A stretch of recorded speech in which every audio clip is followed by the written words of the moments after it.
સમપ્રમાણતાનું મૂળભૂત પ્રમેય, જેને બધા થેલ્સના પ્રમેય તરીકે પણ ઓળખે છે અને જે તમારી બોર્ડની એક્ઝામમાં આ રીતના પૂછાઈ શકે છે. આપણે આ વિડીયોમાં એને જ સમજીશું, જેનાથી તમારે વધારે ગોખવો ના પડે. જો કે પ્રમેય યાદ રાખવો પણ જરૂરી છે, પણ સમજી લીધો હોય તો સારું. ટાઈમ નથી આપણી પાસે, ડાયરેક્ટ સ્ટાર્ટ કરીએ. લઈ આવો પેન અને પેપર, હું પણ લઈ આવું. થેલ્સનો પ્રમેય, જે સેક્શન ડીમાં 4 માર્કમાં પૂછાય છે. આ પ્રમેયમાં તમને એવું કીધું છે, જો કોઈ ત્રિકોણની એક બાજુને સમાંતર દોરેલી રેખા બાકીની બે બાજુઓને ભિન્ન બિંદુઓમાં છેદે છે, તો તે બાકીની બંને બાજુઓનું સમાન ગુણોત્તરમાં વિભાજન કરે છે. ઓકે, નહીં ખબર પડી હોય કોઈ વાંધો નહીં, આપણે આકૃતિ દોરીને ટ્રાય કરીએ. જો કોઈ ત્રિકોણની એક બાજુને, તો સૌથી પહેલા તો અહીં ત્રિકોણ કીધું છે, તો આપણે સૌથી પહેલા ત્રિકોણ બનાવી દઈશું. આ બનાવી દીધું આપણે ત્રિકોણ.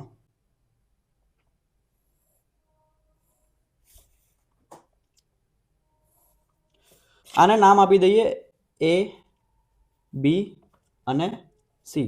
જો કોઈ ત્રિકોણની એક બાજુને સમાંતર દોરેલી રેખા, ત્રિકોણની એક બાજુને એટલે કે આપણે માની લઈએ કે ત્રિકોણની એક બાજુ એટલે કે બીસી ને સમાંતર દોરેલી રેખા, તો બીસી ને સમાંતર એક રેખા દોરી લઈએ. અહીંયા થોડું અહીંયા દોરું એટલે દેખાય. તો બીસી ને સમાંતર એક રેખા દોરી લીધી. બાકીની બે બાજુઓને, હવે બાકીની કઈ બાજુ રહી? બીસી ને તો સમાંતર રેખા દોરી છે, બાકીની કઈ બે બાજુ રહી? એ બી અને એસી. તો એને ભિન્ન બિંદુઓમાં છેદે છે. ભિન્ન બિંદુ એટલે અલગ અલગ બિંદુમાં છેદે છે. ભિન્ન એટલે અલગ અલગ. તો ભિન્ન બિંદુઓનું નામ આપી દઈએ ડી અને ઈ. તો તે બાકીની બે બંને બાજુને એટલે કે એ બી અને એસી ને સમાન ગુણોત્તરમાં વિભાજન કરે છે. એટલે કે એ બી અને એસી નું એવી રીતના વિભાજન કરશે કે એડી ના છેદમાં બીડી બરાબર એઈ ના છેદમાં ઈસી થશે. પ્રમેયની શરૂઆત આપણે હંમેશા પક્ષથી કરીએ. પક્ષમાં કઈ યાદ ના રાખવાનું હોય, આ જે વિધાન છે એને જ બેઠું ઉતારવાનું હોય. ત્રિકોણ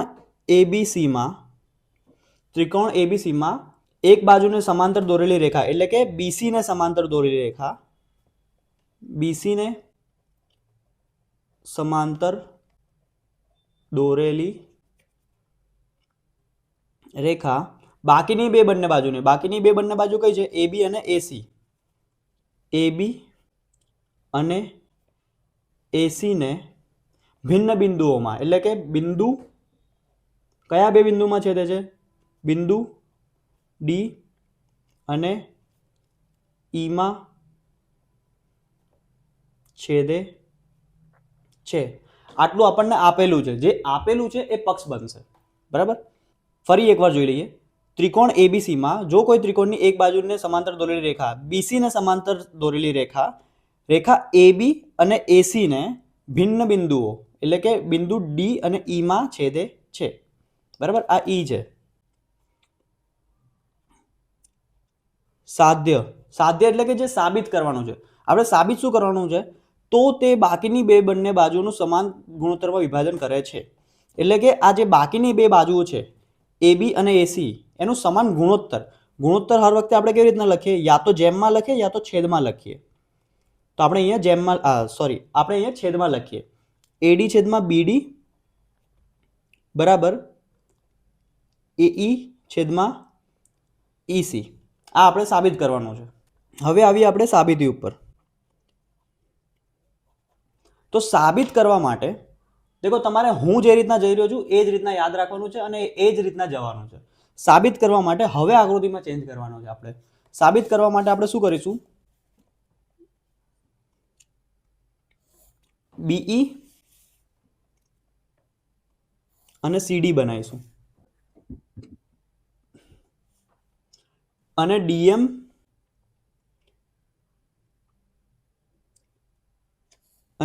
લંબ હશે. ડીએમ કોના ઉપર લંબ છે? એસી ઉપર. બરાબર, અહીંયા ડીએમ અને ઈએન લંબ હશે એબી ઉપર. તો હવે આપણે જે વસ્તુ કરી એ જ વસ્તુ આપણે લખીશું. બીઈ અને સીડી દોરો તથા ડીએમ લંબ છે કોના ઉપર? એસી અને ઈએન લંબ છે એ બી. હવે આપણે ત્રિકોણનું ક્ષેત્રફળનું સૂત્ર યાદ કરીશું. ત્રિકોણનું ક્ષેત્રફળ બરાબર 1/2 પાયો ગુણ્યા વેધ. 1/2 પાયો ગુણ્યા વેધ. જે ત્રિકોણનું ક્ષેત્રફળનું સૂત્ર લખ્યું એને આપણે મસ્ત બોક્સ બનાવીને મૂકી દઈશું.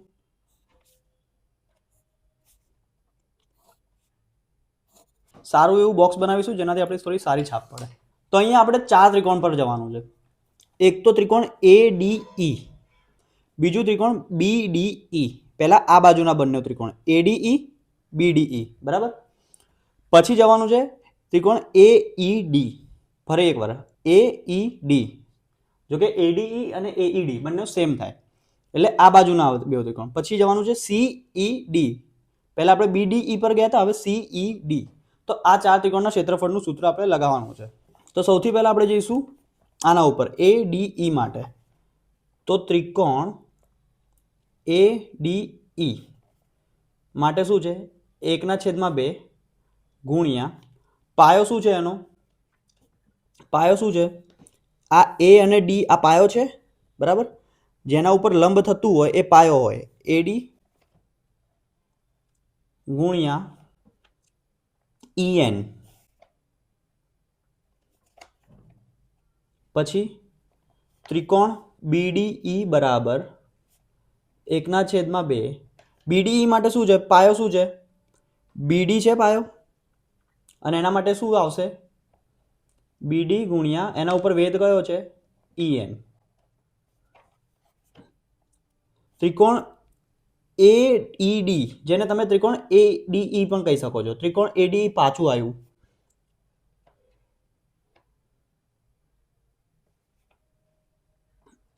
પાયો શું છે?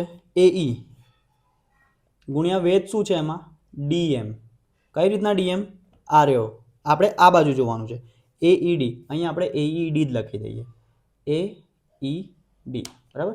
જો કે આ બે ત્રિકોણ એક જ થાય, પણ આ બે ત્રિકોણનું આ બંને સૂત્રથી ક્ષેત્રફળ મળી શકે છે. હવે ત્રિકોણ CED માટે. ત્રિકોણ CED માટે પાયો શું છે? EC. 1/2 ગુણ્યા EC ગુણ્યા વેધ કયો છે? DM, બરાબર. હવે આપણે શું કરવાનું છે? ગુણોત્તર કરીશું. ગુણોત્તર કરતા ફરી એકવાર જોઈ લઈએ. આપણે 4 ત્રિકોણ લેવાના છે. ત્રિકોણ ADE, આ બાજુના બંને ADE અને BDE, બરાબર. ADE અને BDE. બીજું AED અને CED, બરાબર. આ બાજુના બંને. હવે ત્રિકોણ ADE માટે પાયો થશે AD અને વેધ થશે EN. ત્રિકોણ BDE માટે પાયો થશે BD અને વેધ થશે EN. બંનેમાં EN જ વેધ આવશે. હવે આ બાજુ ત્રિકોણ AED માટે પાયો થશે AE અને વેધ થશે DM. ત્રિકોણ CED માટે પાયો થશે CE અથવા EC અને વેધ થશે DM. પછી હું તમને આ 4 ત્રિકોણ યાદ રાખવા માટેની એક ટ્રીક બતાવી દઈશ. ગુણોત્તર કરતા. ગુણોત્તર એટલે બંને ત્રિકોણનો આપણે ભાગ કરવાનો છે. ત્રિકોણ ADE નું ક્ષેત્રફળ છેદમાં ત્રિકોણ BDE નું ક્ષેત્રફળ. પહેલા બેનો ભાગ કરવાનો અને છેલ્લા બેનો ભાગ કરવાનો. ત્રિકોણ ADE નું ક્ષેત્રફળ શું છે? 1/2 AD ગુણ્યા EN. તો લખી દઈશું 1/2 ગુણ્યા AD ગુણ્યા EN. એના છેદમાં 1/2 ગુણ્યા BD ગુણ્યા EN. જોઈ જોઈને જ લખ્યું છે, કશું નથી કર્યું મેં, જોઈ જોઈને જ લખ્યું છે. ઉપર આ લખ્યું છે, નીચે આ લખ્યું છે. હવે 1/2 ગયા, EN પણ ગયા. અહીંયા શું વધ્યું? AD ના છેદમાં BD. બોક્સ બનાવી દઈએ.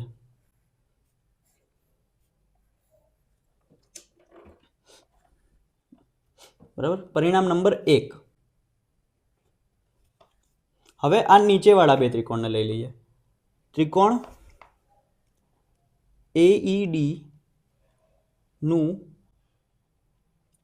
ક્ષેત્રફળ છેદમાં ત્રિકોણ CED નું ક્ષેત્રફળ. હવે બંને એઈડી માટે આ લખીશું, સીઈડી માટે આ લખીશું.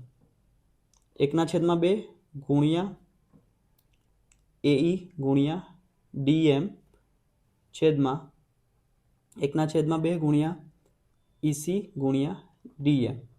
DM cut, 1/2 cut. આના માટે શું આવ્યું, શું વધ્યું? એઈ છેદમાં ઈસી બરાબર. પરિણામ નંબર 2 બનાવી દઈશું સ્ક્વેર.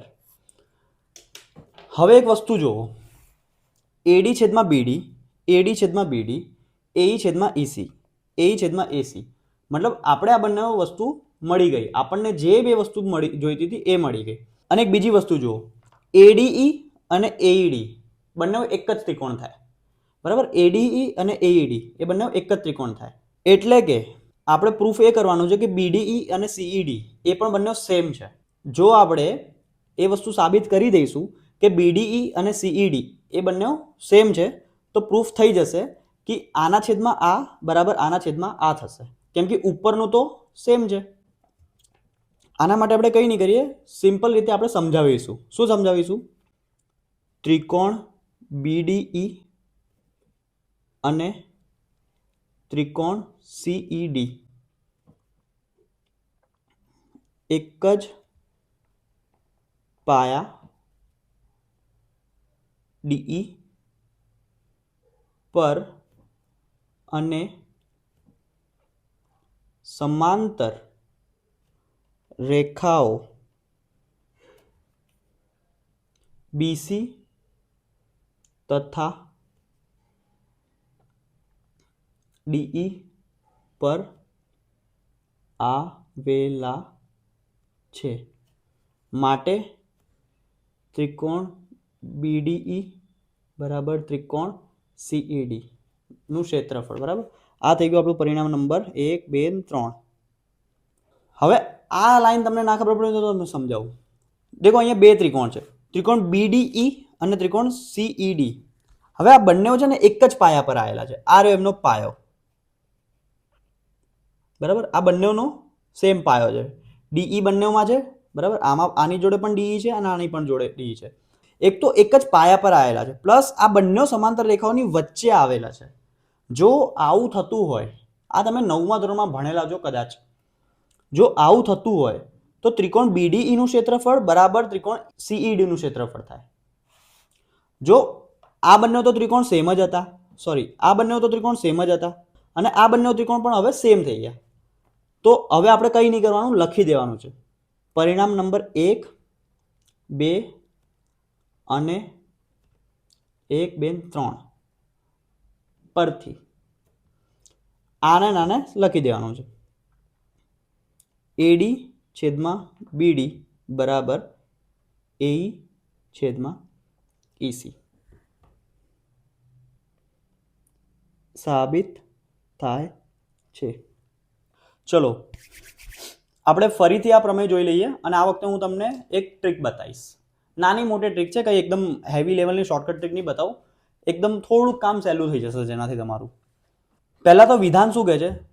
જો કોઈ ત્રિકોણની એક બાજુને સમાંતર દોરેલી રેખા બાકીની બંને બાજુઓને ભિન્ન બિંદુઓમાં છેદે છે તો તે બાકીની બંને બાજુઓનું સમાન ગુણોત્તરમાં વિભાજન કરે છે.